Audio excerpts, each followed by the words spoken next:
possible! Comment je peux perdre contre une Honda?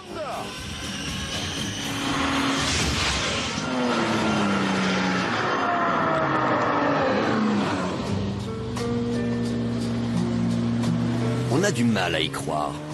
Au lancement de la Type E, Jaguar affirmait qu'elle pourrait atteindre les 240 km/h. Alors, comment se fait-il qu'elle ait pu perdre face à une japonaise? C'est très simple. Il mentait. Elle montait à peine à 225 et Aston Martin ne valait pas mieux. Il disait que la DB5 Vantage développerait une puissance de 325 chevaux, alors qu'elle plafonnait à 280.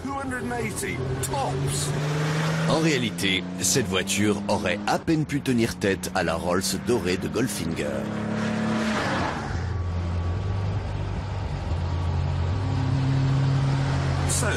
Le style des années 60 a de quoi séduire. Mais la technologie des années 60, pas du tout. Tiens, justement, je viens de remarquer la jauge de température et c'est bouillant. Cette voiture, par exemple, a vraiment été bichonnée. Elle repose sur un lit de plumes de paon. Pourtant, le frein arrière frotte et toute l'eau que vous voyez par terre était là-dedans il y a peu de temps encore.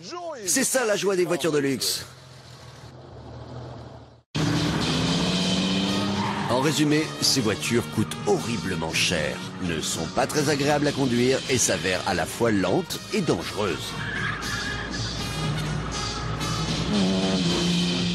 Pour couronner le tout, elles tombent en panne, pour un oui ou pour un non.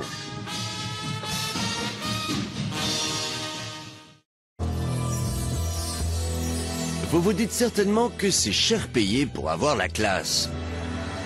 Mais figurez-vous qu'aujourd'hui, des entreprises arrivent à moderniser ces voitures sans en modifier l'apparence. C'est comme une cure de botox automobile, de délicates modifications pour un lifting technologique. Prenez cette Type E. Elle a l'air d'origine, mais elle ne l'est pas. De plus près, on s'aperçoit qu'elle a de gros freins modernes, des pneus modernes et à l'arrière, une suspension moderne.